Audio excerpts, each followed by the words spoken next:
Bab 912.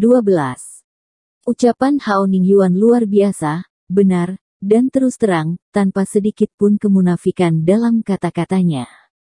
Baginya, ketenaran dan kekayaan hanyalah awan asap. Apa yang dia pikirkan adalah masa depan China Medical. Ini semua tentang visi indah pengobatan Tiongkok untuk mendapatkan pijakan di dunia. Jadi dia tahu bahwa sekarang adalah waktu di mana dokter pengobatan Tiongkok sangat membutuhkannya, dia harus berdiri. Lin Yu merasa sangat terharu ketika mendengar kata-katanya, dan kemudian berkata dengan tegas, "Menteri Hao, maka saya ingin berterima kasih atas nama puluhan ribu dokter pengobatan Tiongkok di seluruh negeri. Ketika pengobatan Tiongkok menderita karena badai opini publik, sangat berarti memiliki suara yang kuat untuk membela pengobatan Tiongkok, jadi Lin Yu dengan tulus berterima kasih kepada Hao Ningyuan. Kader yang baik yang berdedikasi untuk melayani negara dan orang-orang layak mendapatkan penghormatan tertinggi. Ngomong-ngomong, Jiarong, karena obat-obatanmu baik-baik saja, itu berarti seseorang pasti membuat masalah di belakangnya." Hao Ningyuan tidak membuat terlalu banyak kesopanan dengan Lin Yu. Memikirkan hasil tes, wajahnya tiba-tiba tenggelam, dan dia berkata dengan tegas, "Menurutmu siapa yang paling dicurigai dalam masalah ini?" "Ini, Menteri Hao, saya tidak bisa membuat pernyataan gegabah sebelum saya mendapatkan bukti." Lin Yu menghela nafas sedikit. Meskipun dia sudah bertekad di dalam hatinya bahwa dokter misterius dan Chu Yunxi ada di belakang layar, tetapi sekarang dia tidak memiliki apa-apa untuk dikatakan, dan sulit baginya untuk berbicara langsung dengan Hao Ningyuan. Bagaimanapun, identitas Hao Ningyuan di dunia medis tidak umum. Tenang, meski saat ini tidak ada bukti, akan ada bukti saat kita menangkap pria kulit hitam dan kurus itu. Hao Ningyuan mendengus dingin, dan tahu bahwa tanpa bukti, tebakan apapun tidak ada artinya, bahkan, dia sudah menduga bahwa sebagian besar insiden dilakukan oleh Chu Yunxi dan dokter misterius itu, karena keduanya kekuasaan adalah musuh utama klik Lin Yu dan Li. "Yah, kuharap aku bisa menangkapnya." Lin Yu mengangguk, dan kemudian bertanya, "Menteri Hao, meskipun pasien di Beijing menolak pengobatan dan pengobatan Tiongkok, bagaimana dengan pasien lain di seluruh negeri? Dalam kasus ini, dia masih mengkhawatirkan pasien-pasien yang mengalami kegagalan organ ini, berpikir untuk menyelamatkan salah satunya, mungkin pasien-pasien di bagian lain negara ini bersedia minum obat Cina untuk pengobatan." Hao Ningyuan menghela nafas pelan ketika mendengar ini, dan berkata, "Jiarong, satu percikan api dapat menyalakan api di padang rumput. Video pasien di Beijing yang menolak Anda telah menyebar ke seluruh negeri, jadi orang-orang di tempat lain juga mulai menolak pengobatan Tiongkok. Bagaimana lagi bisa ada begitu banyak orang yang memilih?" Dia tidak mengklarifikasi kata-katanya, tetapi arti dari kata-katanya sudah jelas. Sekarang tidak hanya orang-orang di ibu kota yang menolak pengobatan Tiongkok dan pengobatan Tiongkok, itu sebenarnya telah menyebar ke seluruh Tiongkok. "Oh." Lin Yu menghela nafas dengan sedikit kekecewaan, tetapi tidak ada kecelakaan besar, tetapi pemikiran asli untuk minum obat dengan penyakit juga terhapus.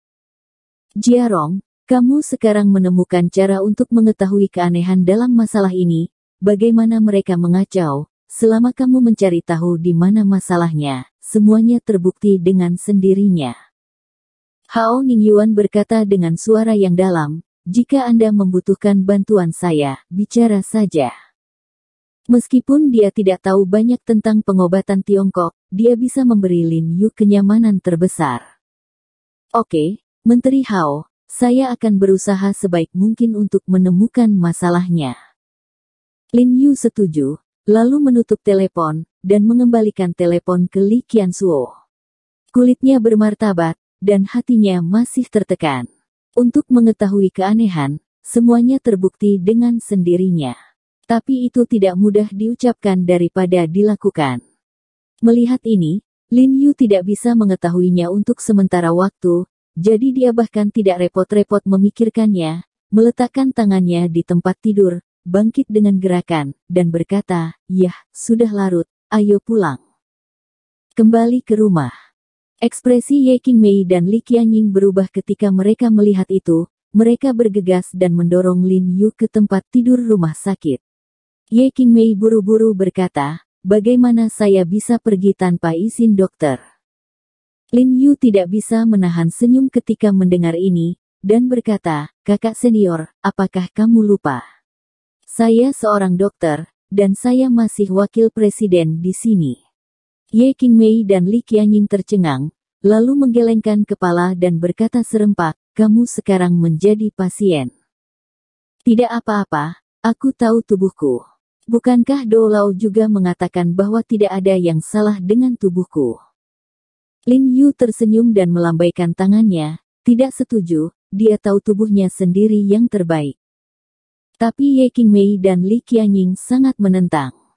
Saat ini, rebusan yang dibuat oleh Departemen Pengobatan Tradisional Cina telah dikemas dalam kantong plastik tertutup sesuai takarannya dan dikirimkan. Lin Yu tidak berniat meminumnya, tetapi di bawah kekuatan Ye Qingmei dan Li Qianying, mereka dengan enggan meminum tas, dan kedua wanita itu menyetujui permintaannya untuk pulang di tengah malam. Tidak mungkin, sekarang Lin Yu terbiasa berbagi ranjang dengan Jiang Yan, dan dia tidak bisa tidur di luar. Setelah meninggalkan rumah sakit, Lin Yu meminta Li Qianying dan Li Qianjue untuk kembali lebih dulu, tetapi Bu Cheng dan Li Zhensheng mengirim Ye Qingmei dan Lin Yu pulang sebelum pergi.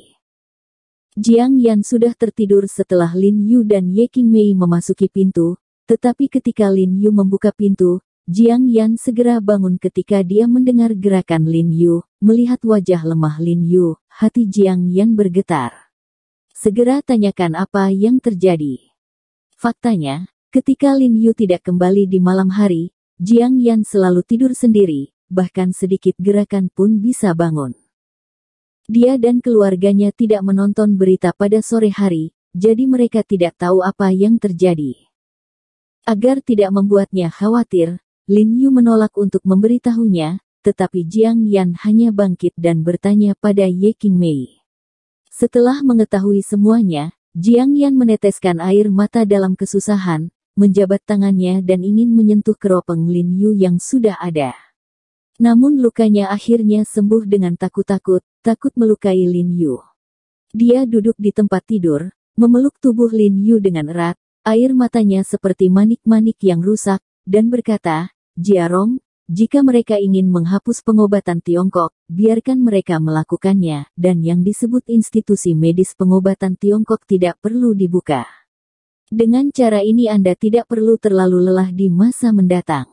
Bagaimanapun, kami memiliki perusahaan lain dan kami memiliki cukup uang untuk dibelanjakan, jadi Anda tidak perlu bekerja terlalu keras." Lin Yu tersenyum dan dengan lembut memeluk Jiang Yan, yang lembut dan hangat dalam pelukannya. Mengetahui bahwa dia peduli pada dirinya sendiri, dia tidak bisa menahan senyum dan berkata dengan lembut, "Saudari Yan, bagaimana kamu bisa mengatakan itu? Pengobatan Tiongkok adalah nenek moyang. Ini adalah tanggung jawab dan kewajiban setiap praktisi pengobatan Tiongkok untuk membiarkan dia kehilangan tangannya dan mewarisi serta mempromosikan pengobatan Tiongkok. Saya tidak peduli tentang tanggung jawab dan kewajiban, saya hanya tidak melihat Anda diganggu." Jiang Yan menangis dalam suaranya, tetapi dia berkata dengan marah, "Karena mereka sangat tidak nyaman. Mengapa Anda masih peduli tentang mereka dan membiarkan mereka mengurus diri mereka sendiri? Saya berharap pengobatan Tiongkok akan dihapuskan sekarang, jadi Anda tidak akan pernah lagi. Tidak perlu untuk menahan dunia di dalam hatimu. Mulai sekarang, aku akan menjadi satu-satunya di hatiku." Suara Jiang Yan sedikit marah, dan sedikit genit pada saat yang sama, seolah-olah orang-orang di dunia selalu membawa Lin Yu pergi, dan dia murah hati dan sabar. Sekarang, orang-orang di dunia telah mengambil Lin Yu, dan Lin Yu juga bisa tegak meninggalkan orang-orang di dunia dan tinggal bersamanya dengan sungguh-sungguh. Lin Yu begitu geli dengan kata-kata Jiang Yan sehingga dia ingin tertawa dan tergerak, dan tidak bisa membantu tetapi mengencangkan tubuh halus di pelukannya. Tapi begitu dia selesai berbicara, Jiang Yan tiba-tiba, mendorong Lin Yu pergi, dan berkata dengan marah, "Aku satu-satunya di hatiku, dan ada mawar, peoni, dan peoni, seberapa besar kamu?" Ada begitu banyak orang yang dipedulikan oleh dokter jenius. Lin Yu merasa lebih bahagia ketika dia mengatakan itu. Jiang Dajiezi, memang pantas. Nama panggilan yang dia berikan kepada Jiang Yan brilian. Jelas, dia berbicara tentang penghapusan pengobatan Tiongkok, tetapi Jiang Yan selalu cemburu, dan Lin Yu terkesan. Itu hantu yang logis. Tapi tidak apa-apa, ambil saja beberapa bunga dariku, itu lebih baik daripada dunia merebutmu dariku. Jiang Yan berkata bahwa dia memeluk Lin Yu dengan kedua tangan lagi, teringat bahwa Lin Yu sedang muntah darah karena pengobatan tradisional Tiongkok, dan dia merasa sangat tertekan.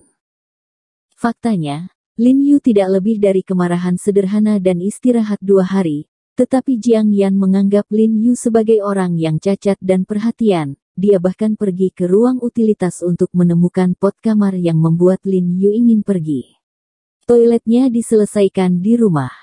Lin Yu sedikit tercengang, tetapi memikirkannya, dia tidak pernah sakit dalam beberapa tahun terakhir setelah menjadi saudara Jiarong, dan Jiang Yan pasti akan gugup ketika dia tiba-tiba jatuh sakit.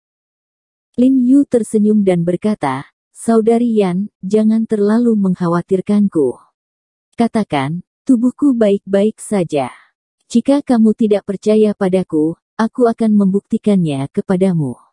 Berbicara, Lin Yu meraih pinggang Jiang Yan, melemparkan Jiang Yan ke tempat tidur, dan pada saat yang sama mengangkat selimut itu ke tubuhnya. "Apa?" Jiang Yan berseru, "Apa yang kamu lakukan?"